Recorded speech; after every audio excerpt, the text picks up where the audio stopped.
Hey guys, and welcome back to this channel. In this video I'll be showing you guys how you can view comments history, like your comments history on TikTok. You can actually do that.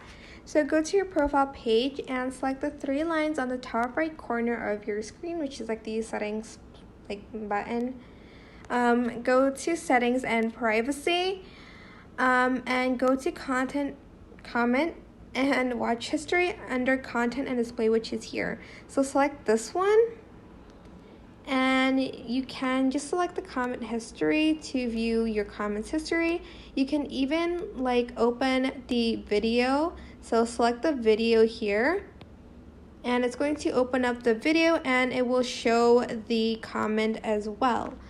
And that is basically it. I hope this tutorial was helpful for you guys. Don't forget to like, comment, share, and also subscribe to this channel if you haven't done that already.